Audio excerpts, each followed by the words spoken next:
सशक्त नारी विकसित भारत कार्यक्रम में प्रधानमंत्री नरेंद्र मोदी शामिल हुए हैं, जहां महिलाओं से पीएम मोदी इस वक्त संवाद कर रहे हैं। कोई ऐसा बिजनेस कर सकते हो तो मैंने समूह से जुड़ी, उसमें हमने 3 महीने बाद हमको रिवॉल्विंग फंड मिला और 3 महीने के बाद हमारा 3,000 जो हुआ था पैसा, मतलब 18,000 रुपए से हमने एक छोटा सा ज्वेलरी बनाने का काम किया। जैसे हमने बनाने को तो काम किया, लेकिन फिर हम उसको सेल कहाँ करें? गांव में तो गांव के लोग ही लेंगे, कितना लेंगे? फिर हमको मार्केट भी मिलना चाहिए। तब हमको एक सरस मेला प्लेटफॉर्म मिला कि आप वहां बाहर जाके, दूसरे राज्यों में जाके आप सेल कर सकते हो। तभी हमने बाहर जाके, अभी पहला मेला हमने ओडिशा किया था, उसमें हमें बहुत अच्छा रिस्पॉन्स मिला। फिर हम अकेले थोड़े लोग बना रहे थे तो हमारा उतना नहीं निकल रहा था काम। फिर मैं बाहर निकल सकती हूँ, मेरी सारी बहनें बाहर नहीं निकल सकती है, तो उसके लिए हमने जो घर बैठे काम कर सके हैं, जो ज्वेलरी का, उनके बच्चे हैं, परिवार है, वो सब बाहर नहीं निकल पाती है, तो वो घर पे बैठ के 250 से 300 रुपए वो कमा रही है अभी घर पे बैठ के ही। तो वो हमने आपको उनको किन काम किन दिया। चुनौतियों का सामना करना पड़ा? चुनौतियां तो बहुत सारी आई। पहले तो घर से बाहर निकलने में, छोटा गांव है तो सब लोग बोल रहे थे ये लड़की को अकेले भेज दिया, इनको नहीं भेजना चाहिए। लेकिन आज के टाइम में ये बोल रहे हैं कि नहीं, ये देखो दादा की लड़की नहीं लड़का बन के आगे बढ़ रही है। और हमको देख के आपके कारण और आपकी जो स्वयं सहायता समूह की बहनें हैं, उनके जीवन को बड़ी महत्वपूर्ण घटना घटी हो, कुछ बदलाव आया हो, ऐसा कुछ बता सकती हैं आप? जी, जैसे हम लोग समूह से नहीं जुड़े थे, जैसे मतलब बोलते हैं ना कि हमारे गुजराती में कहावत है, वाड़ वेला वेलो नो चढ़े, ऐसे ही एक सपोर्ट चाहिए। तो सपोर्ट है हमारे, हम लोग मीटिंग करते हैं, तब बात करते हैं कि हमको ये परेशानी है, तो किसी के घर में अगर बहुत बड़ी परेशानी आ गई हॉस्पिटल का, तो किसी के पास लेने जाएंगे तो वो बोलेंगे कि हमको इतने टाइम में पैसा वापस देना है। तो हमारी एक बहन थी जिसको उसको फ्रैक्चर हो गया हाथ में, तो उसके पास इतने पैसे नहीं, तुरंत ही हॉस्पिटल में जाना था, तो हमको कॉल किया कि हमको इतने पैसे की जरूरत है, तो हमने उनको तुरंत हेल्प किया ताकि वो आगे बढ़ सके अपने जो काम करना है उसमें। राधिका जी, आप स्वयं कितना कमाती हैं? हम अभी सरस मेला करते हैं ना, तो एक मेले हमको 1 लाख से 1.5 लाख तक रुपए का हम सेल करते हैं हर महीना? हाँ, महीना मतलब एक मेले में। और अभी हमने 17 दिन का अभी आजीविका मेला किया था नोएडा में, उसमें हमने 2 लाख का हमने इनकम किया है उसमें से।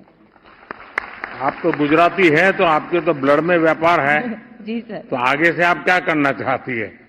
मैं यही सोचती हूँ, अगर मौका मिल रहा है, मुझे यहाँ मौका मिला था, मैं अगर बहाना बना देती या डर जाती तो मैं आगे नहीं बढ़ पाती। मुझे जो मौका मिला है उस पे मुझे चौका मार ही देना है और आगे बढ़ ही लेना है। और मैं सर एक बात बताना चाहती हूँ, हाँ। जब हमारा बोर्ड देखते हैं ना गुजरात मेले में, तो सब बोलते हैं मोदी जी के गांव से आए, हम मोदी जी के गांव से आए। हाँ। हमको प्राउड फील होता है कि हमारे घर के व्यक्ति का कोई ऐसे हमें बोल रहा है, तो हमको बहुत प्राउड फील होता है। चलिए राधिका जी, आपसे बात करके बहुत अच्छा लगा। Thank you sir. और आप अपना काम करती हैं, अपने परिवार का भी ध्यान रखती हैं। आप नए भारत की एक सक्षम नारी शक्ति का उदाहरण के रूप में काम कर रही है। हमारी कोशिश है कि हम अपने देश की हर बेटी बहन का सामर्थ्य निरंतर बढ़ता रहे, उसलिए कुछ न कुछ योजनाएं करते हैं। ड्रोन दीदी, सेल्फ हेल्प ग्रुप, मुद्रा लोन, पीएम आवास, ये सारी योजनाएं एक प्रकार से नारी सशक्तिकरण के लिए ही एक बहुत बड़ा काम है। चलिए राधिका जी, मेरी तरफ से बहुत शुभकामनाएं। अब क्या करना है? धन्यवाद माननीय प्रधानमंत्री जी, आपने समूह की उन दीदियों को लखपति बना दिया जिनके लिए 100 रुपए भी बहुत बड़ी राशि होती थी। अब जिसका हम सभी को बड़ी बेसब्री से इंतजार है, माननीय प्रधानमंत्री श्री नरेंद्र मोदी जी से विनम्र आग्रह करूंगी कि आप हम सभी का मार्गदर्शन करें और हम सभी को अपनी वाणी से अनुग्रहित करें। माननीय श्री नरेंद्र मोदी जी के लिए जोरदार तालियां।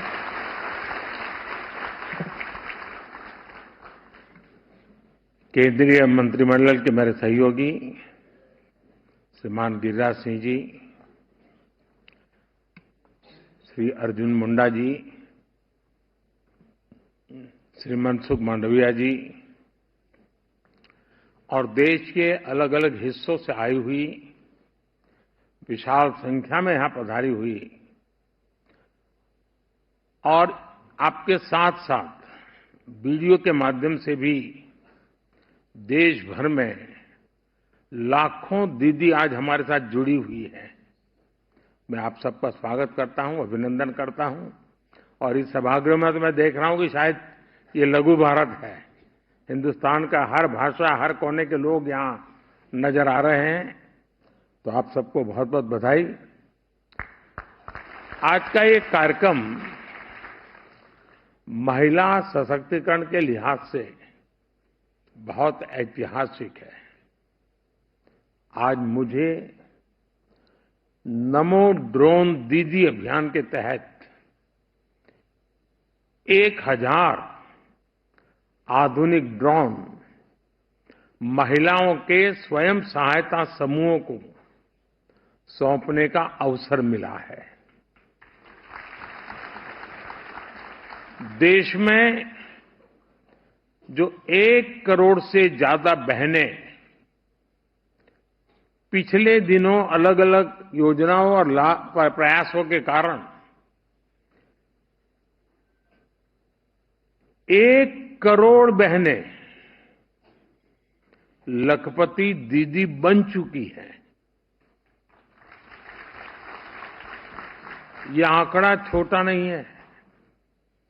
और अभी जब मैं बात कर रहा था तो वो किशोरी बहन मुझे कह रही थी तो हर महीने 60-70 हजार 80 हजार तक पहुंच जाती है बोले कमाने में। अब देश के नौजवानों को भी प्रेरणा दे सकते हैं। गांव में एक बहन अपने उद्यम से हर महीने 60,000 70,000 रुपया कमाती है। और उनका आत्मविश्वास देखिए।